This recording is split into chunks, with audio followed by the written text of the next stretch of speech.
Hello everybody, today we will be seining the Westport River with scup and minnow, and we will be using a seine net. The net has on the top of it floats, and down at the bottom there are weights, and they're going to take out the net. Scup is going to go first, and she is going to go out far, and she's going to then swoop around, and that stick that she's holding is attached to one side of the net, and minnow is holding a stick that's attached to the other side. And when she swoops around, which she's going to start doing now, she's going to hold the stick down at the bottom and hold it at an angle. See how she's holding it at an angle?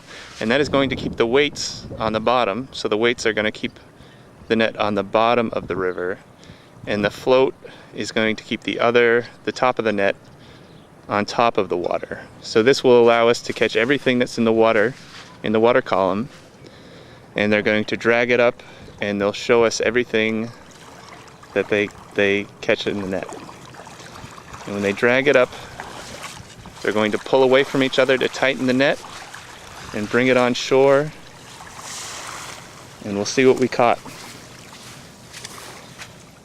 So they just pulled up the net from their last tow, and they're picking through the seaweed. There's often a lot of things hiding in the seaweed. There's some pipefish and a crab. They just pulled out a crab that was hiding in there, and there's the pipefish. Okay, now we've done a few runs with the seine net through the water, and we're going to take a look at some of the things we caught. We're going to start with the crabs. We caught a couple invasive species of crabs and one native species. And I'm going to tell you a little bit about them. The one I have in my hand right here, this is a green crab. See how that looks? And this is an invasive species. And you can see this is a female, and the way you can tell it's a female is that she has on this part of her body right here, this is large, and it has these feathers around the edge of it.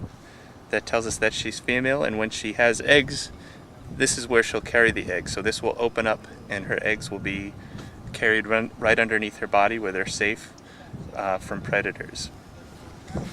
We also have an Asian shore crab. This is how the Asian shore crab looks. And this here is a male. We tell that it's a male because this same part of the body, it's smaller. So if we compare the two,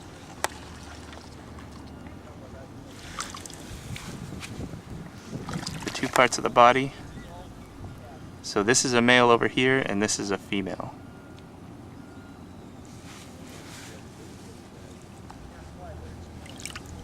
And this is our native species. This is a spider crab, and spider crabs look very different, and they have a great way of blending in. What they do is the top of their body here is very bumpy, and they'll take pieces of algae and seaweed and stick them on their back, and that will allow them to camouflage into their background. So they're very hidden. They're hidden from other species. And those are the crabs we caught. Okay, now we're going to take a look at some of the fish that we caught in the net. We've got 4 here. There's a lot more fish out in the river, but these are the ones we caught in the net. This one here is a menhaden, and it's swimming on its side, and it's fine. It's just in shallow water. So this is an important bait fish. We find this a lot in the river. And over here, this is a silverside, another fish that we find a lot in the river. And it's a really good fish to show the different coloration of a lot of fish. They have a dark color on top, so if something was looking down on them, they would blend in with the dark background.